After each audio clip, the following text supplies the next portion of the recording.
Hey there, Kelly here. Thank you for tuning into my channel. If you've been here before, welcome back. And if it's your first time, welcome. I hope you like what you see and hear here. So my name is Kelly and I am a lupus warrior, lupus strong. And of course that wasn't by choice because nobody says, hey, sign me up for lupus. No.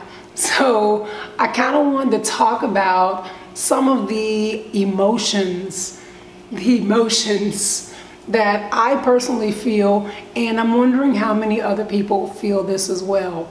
So for me, lupus was quite aggressive when it decided that it was going to bombard my life with its nonsense. Yes, nonsense.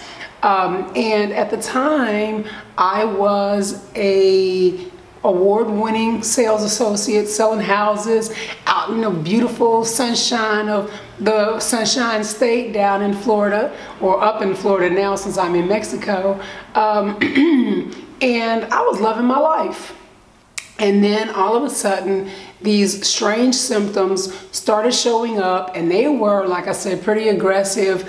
One of my very first hospital stays was because the lining around my heart swelled up. And that was probably the mild thing that was going on. So after I finally got diagnosed, which it took a while, I did the rotation with 9.7 million different specialists that had no clue what the heck was happening to my crazy body, because I'm an overachiever, so I had to do it right, and I had to have all kinds of crazy, really aggressive symptoms. So after I was diagnosed, I was told that you probably should not be working in the fashion in which you are. And for me, for many people, they gripe about their jobs, they hated it, they can't stand their boss, they hate Monday mornings. I actually loved what I did. Like, I picked my career, and I had been doing it for almost 20 years when lupus sat down in my living room and said, I ain't going nowhere, girl, I'm here to stay. Hey! And so, excuse me, another lovely symptom that I now have, or issue that I now have, are crappy lungs, but that's, you know, we'll talk about that too. Anyway, and so when I was told that I couldn't work, my initial feeling and response, like many others, was like, all right, early retirement, woo woo, I'm gonna do this and I'm gonna do that. And no, that's not cute. So I went to, at the time I worked for a builder, I went down to the corporate offices to share my prognosis, if you will, to share with my folks that I worked for that I was no longer going to be able to do the job that they had hired me to do. And I think I sat in my car with that realization for about 20 or 30 minutes, just boo-hooing my face off, y'all. I was like, wait a minute, I'm supposed to be happy. I'm gonna get to retire at 45, 46 years old. But I loved what I did. And then, you know, just because they tell you you can't work, you still gotta make a living. Yeah, there's that thing. People still gotta eat. What do you know? So I obviously had to make a lot of transitions in this life, but I will tell you that for me, when I talk about the emotions, when I realized that I couldn't work anymore, my children are adults, and I couldn't do a lot of things for myself when lupus first took hold, because like I said, very aggressive symptoms when I first got diagnosed, and they literally came down and packed up all my stuff and put it in storage and moved me in with my 26-year-old daughter, and she was going to be my caretaker. And guys, I gotta be honest with you, for the type of personality that I have, that wasn't cool with me for a lot of reasons. So emotionally, again, that really kind of tore me up because one, I was a single mom. I raised 2 kids by myself. And, you know, so that comes with a fierce amount of independence, if you will. It comes with a lot of fight because raising children is not easy. It comes with a lot of attitude because sometimes, you know, when schools don't act right, sometimes when healthcare professionals don't act right, when your children are sick, when daddies don't act right, you know, so there was a lot that, you know, that I was giving up, if you will, by letting my daughter now be the mother. And she was 26 years old. She shouldn't be taking care of a parent at such a young age. And that was a problem for me as well. So I decided that I was either gonna die or I was gonna get the hell out of her place. And it wasn't that she made me feel unwelcomed or anything at all like that. It's just that I just felt like it was an unfair life for her. And just because this thing has sat down on me didn't mean it needed to sit down on her too.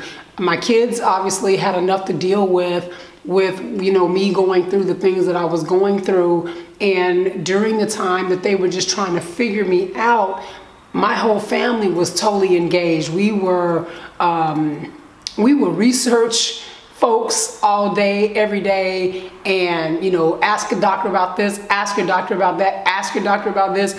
It was like a long pharmaceutical commercial. Ask your doctor about bippity boppity boo and see if you have that too, you know. So it was really a tough process. But then here are some things that happened, if you will, after diagnosis, after I kind of got back out, if you will, on my own. I grew up, y'all. I became a big girl. I started feeling like I had no use, like I had no purpose, because nobody was really counting on me but me. Nobody cared if I didn't show up to work because I didn't work anymore. Nobody needed me to take them to football practice, dance, you know, class or anything like that because my children were grown. And the very thing that I spent the bulk of my adult life building was now gone. And I really just felt useless, honestly. And that, for me, a person like me, was probably the worst thing that I could ever feel. So I want people to understand that you still have purpose, you still have use. I had to have a couple of therapy, well, I had to have more than a couple of therapy sessions, but I probably needed therapy before I got sick. But we're not gonna talk about that. So I had to kind of really work through what being useful meant to me. And, you know, and I had to realize too that I'm loved. That gives me a purpose. My children still, you know, count on me to be here for them when they have life issues. I am the wise advisor. Yes, I am. Yes, I am. And, you know, and so while what I was doing was not the same, I still provide a purpose. I'm still useful. I'm still helpful. I'm still giving of myself to help others be good, better, feel loved. I don't know, but I'm useful, damn it. And so are you. You know, so feeling like we have a purpose, I think, is something that is very important. But what I have learned is my purpose doesn't have to be wrapped up in my career. And honestly, that was the biggest thing for me, was shedding the things that I was making money at, but I enjoyed. So, you know, again, the selling houses, if you go back far enough into my YouTube history, you'll see that I was doing things geared more towards fashion and makeup. So I had a fashion blog that I was earning from and was doing quite well with that. And with lupus, you know, today I got on my big old earrings and my necklace and all of that, and got my little head wrapped because it's cold and wrapped in a blanket too. But that takes a lot of energy. Some days even just getting a shower takes a lot of energy. So when the things that you love have been ripped away from you, you really do go through some emotional turmoil. And I just kind of wanted to share that, because I think that a lot of people just feel like they're doing it alone. Like nobody really gets the fact that their life, you had the rug ripped out from underneath you. And when I tell people that my entire life changed, they don't fully understand what I mean, but my entire life changed. Physically, my body changed. Mentally, my mind changed. Financially, I have, you know, a lot of new bills, tests, doctors, all this kind of thing. So that changed for me. Professionally, I could no longer work. You know, spiritually, you know, you either believe in that or you don't. And even if you do, you start questioning and, you know, all of those things. And we'll talk about that part another day. But everything in your life, especially if you have aggressive lupus symptoms, everything in your life changes. And the part that most people don't get is, in everyday normal life, if I had lost my job, I could have found another job working for a builder, or I could have gone back into general real estate and done just fine. So it would have been a blip in the road, so to speak, but I would have been able to recover, and that would have been all I was focused on. Had it been a situation where, you know, something happened and I ended up having to use all my savings, financially, that would have obviously hurt me, but I would have been able to go back to work and put money in my savings account and rebuild that. When everything happens all at once, it all needs to be addressed, but you can't prioritize. I can't decide today, well, physically, I'm going to ignore my body while I work on my career, and I'm going to ignore my career while I, you know, get my mind right. And, you know, it doesn't work that way. So I just want people to know that this thing can really be devastating, and it really does take a toll on every corner of your life. So if you are battling and you are feeling like, you know, oh, nobody gets it, and I just don't want to do this, know that you're not alone. Know that there are others of us out here that life was grand and now it's not so much. But you just got to reinvent yourself, and then reinvent yourself, and then reinvent yourself. And sadly, that has been at least my experience. I have reiterated, no, that's not the right word. Maybe it is. Anyway, I have reinvented, accepted, been angry, denied, tried,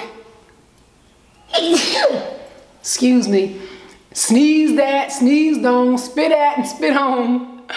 A lot of different things since this thing has taken hold of me. So if you have questions, comments, and you got, you know, some stories you want to share, please do so. You know, leave your comments below. Follow me on my other social media stuff, which I'll share at the end of the video.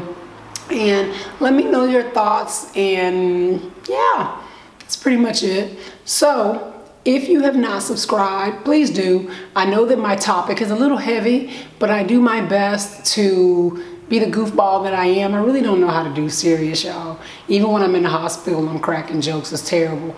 And anyway, yeah. So make sure you subscribe. And also, I usually will put some links below to different resources that you can purchase or merchandise that you can purchase. If you click on those links, please know that I do earn some income from that, and you would be supporting my channel. And as I mentioned, no more career, if you will, for this girl, so your support helps support me, and I really do appreciate you. Have an awesome day. Ciao.